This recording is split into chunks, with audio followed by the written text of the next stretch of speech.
Eu tava pensando aqui e já que minha filha tá dormindo, vou aproveitar para gravar mais esse vídeo aqui, porque alguns dias atrás eu recebi uma pergunta em um vídeo que eu tô sem meu computador no momento, então eu não vou lembrar qual vídeo foi, mas eu respondi que ia responder a pergunta em um vídeo, já que era uma pergunta um pouco mais complexa. E eu espero que o moço que fez a pergunta esteja assistindo aqui. Se você estiver, por favor, comenta para eu saber que essa resposta chegou até você. Mas então, foi sobre a questão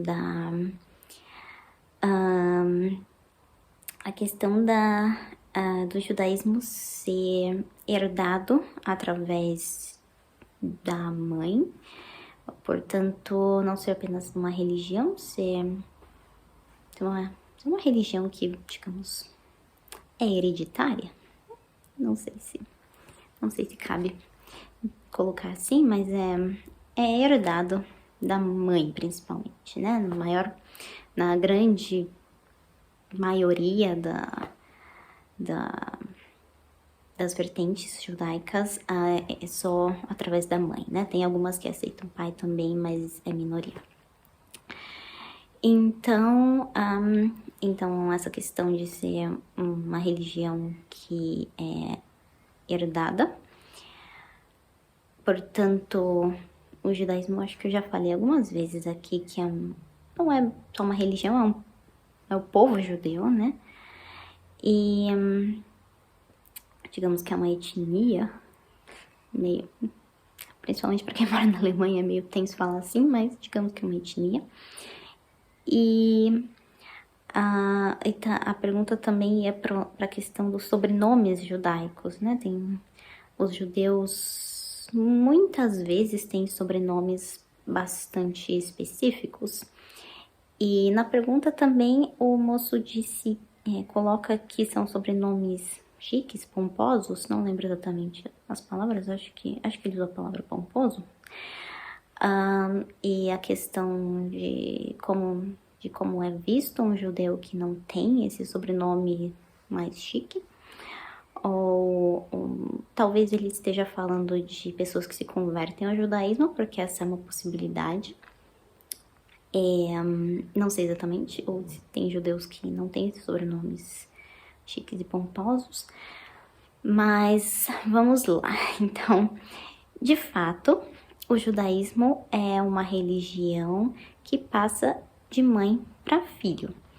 Portanto, a princípio, só é judeu quem nasce de uma mãe judia.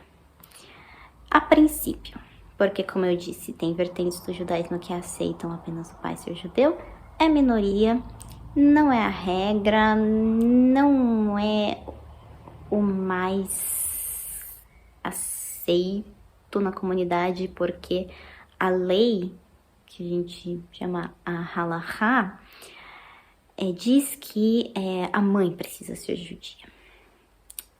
Isso de fato é assim.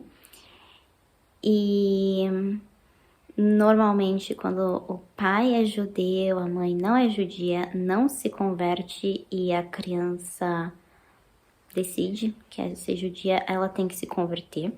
Essa é a regra mais geral. Mas existe sim a possibilidade de uma pessoa que não tem mãe, não tem nem pai, não tem relação nenhuma com o judaísmo, se converter e se tornar judia. E essa pessoa é aceita? Depende, porque... E agora eu não vou nem falar da questão do judaísmo. Dentro do judaísmo, essa pessoa é aceita, claro. Na halachá é dito que a pessoa pode se converter, tem esse direito que essa pessoa tem que ser aceita.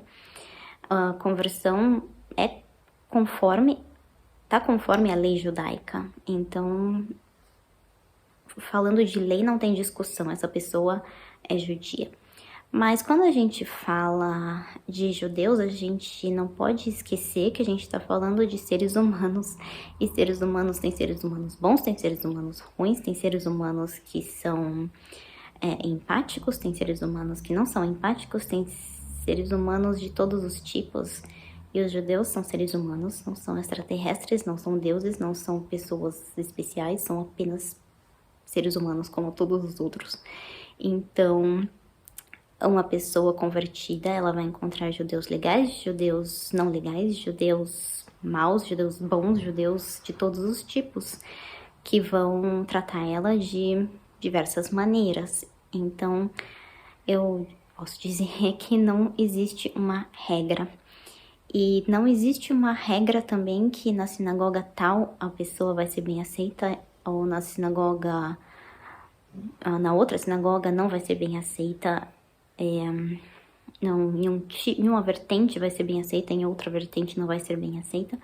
Isso eu digo que não existe em todas as vertentes do judaísmo que eu já frequentei, que eu já vi, que eu conheço pessoas de todos os espectros, das mais liberais, mais seculares, mais desinteressadas de religião, até as mais religiosas, ultra-ortodoxas, e tem pessoas boas e ruins em todas. E tem pessoas que vão tratar um convertido bem e pessoas que vão tratar um convertido mal em todas. Não existe uma resposta definitiva para isso. Agora eu vou pegar aqui a questão bem específica que ele falou dos sobrenomes. Eu acredito que, né, ele não é específico, mas eu acredito que ele fala dos sobrenomes, principalmente porque no Brasil tem uma imigração muito forte de judeus askenazitas. Tem sefaraditas também, mas menos. Mas enfim, no geral, os judeus brasileiros, eles não têm origem portuguesa. E, portanto, no geral, os judeus brasileiros têm sobrenomes europeus mais exóticos. Tem sobrenomes alemães, tem sobrenomes poloneses, tem sobrenomes russos, tem sobrenomes Yiddish, tem sobrenomes de países árabes também, alguns que são sefaraditas, e são sobrenomes exóticos para o gosto brasileiro. São sobrenomes pomposos? Não. Vou dar até um exemplo. O meu marido, ele tem origem alemã, né, judeu de origem alemã. Os avós dele fugiram da Alemanha por causa do nazismo, por parte de mãe, e, enfim, o sobrenome é alemão, um sobrenome de judeu alemão. No Brasil é um sobrenome difícil, várias consoantes juntas, pouca vogal, difícil de pronunciar, um sobrenome esquisitão, e que é exótico. E pro gosto brasileiro parece pomposo, parece chique. Esse mesmo sobrenome na Alemanha não tem essa característica, é simplesmente uma palavra em alemão, não tem nada de especial. É claramente um sobrenome de judeu, os alemães leem como, tá, essa pessoa é judia ou pelo menos tem origem judaica, mas não tem nada de especial, é só uma palavra em alemão.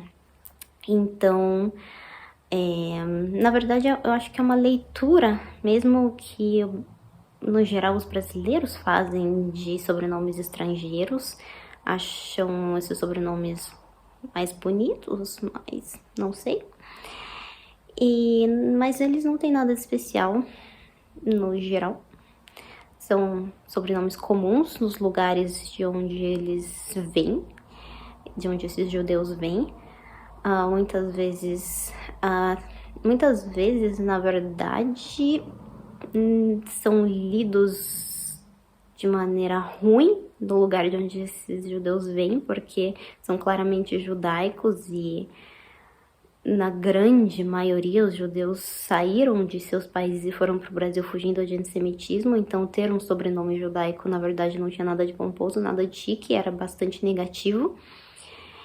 E então, realmente, o sobrenome da pessoa ter um sobrenome que não é destes não tem nenhum problema dentro do judaísmo. O que pode acontecer, sim, é que a pessoa não ter, pessoa ter um sobrenome que não é um sobrenome originalmente judaico. É claro que vai ficar mais claro que essa pessoa é convertida. Sim, os judeus vão reconhecer que essa pessoa não nasceu judia, que ela se converteu, e daí, como eu disse, tem judeus que vão ser legais, tem judeus que vão ser maus, são pessoas, né? São de seres humanos. Mas voltando até para a questão do judeu ser judeu por causa da mãe, pode acontecer, e na verdade acontece muito, do judeu ter o sobrenome do pai que não é judeu e não ter um sobrenome comum. Isso acontece frequentemente, né? Uma judia casa com um homem não judeu, os filhos são judeus, porque a lei é assim, mas essas crianças têm sobrenomes não judeus. Então, sobrenome não diz muita coisa no judaísmo. Os judeus usam um pouco o sobrenome para se reconhecerem, olham, opa, esse cara aqui é judeu, pelo sobrenome, mas não é uma regra, como eu disse, porque a pessoa pode ter um pai que não é judeu e herdar um sobrenome que, portanto, não é judaico. E tem sobrenomes dúbios também, tem sobrenomes... eu conheço mais os sobrenomes alemães, porque eu tô muito tempo na Alemanha, então tem sobrenomes na Alemanha que são claramente de judeus e tem sobrenomes que os judeus têm aqui que não são claramente de judeus, que podem ser de alemães comuns. Um bom exemplo é a própria Anne Frank, do Diário de Anne Frank. Frank é um sobrenome alemão comum. Tinha famílias judias com esse sobrenome, claramente, né? Surgiu aí a Anne Frank, muito famosa por causa do diário que ela escreveu, mas não é um sobrenome tipicamente judeu. Conheci, na verdade, muitos alemães que têm sobrenome e que não têm origem judaica nenhuma. Então, o sobrenome nem sempre especifica que aquela pessoa é ou não judia. Muitas vezes sim. E os sobrenomes judaicos não são chiques. Isso é uma leitura bem brasileira por causa dos sobrenomes serem estrangeiros e, enfim, o Brasil ter muitos brasileiros gostarem de coisas estrangeiras, ter essa febre de gostar do que é estrangeiro. E eu sei que muita gente faz essa leitura dos sobrenomes alemães e tal, como sobrenomes, nossa, que bonito e tal, mas eles na Alemanha normalmente não tem nada de especial. E os outros sobrenomes russos, poloneses, ucranianos que os judeus têm por aí também são apenas sobrenomes que às vezes indicam que são judeus, às vezes não, e eles não têm nada de especial nos países de origem de onde esses judeus vêm, não? E existem judeus de origem portuguesa, não são muitos, é um grupo mais seleto, mas eles existem e esses judeus têm sobrenomes tipicamente portugueses, que são aí sobrenomes mais comuns no Brasil. Então, isso sobre os sobrenomes e sobre a pessoa ser ou não aceita, ser acolhida ou não dentro do judaísmo quando ela é convertida ou quando ela não tem um sobrenome tipicamente judaico. Realmente não tem regra, é uma questão muito pessoal de cada judeu e tem comunidades um pouco mais abertas, comunidades um pouco mais fechadas, mas nem a comunidade eu generalizaria. No geral, as comunidades são bem plurais, são feitas por pessoas e pessoas têm as suas peculiaridades. É isso, espero ter respondido a questão.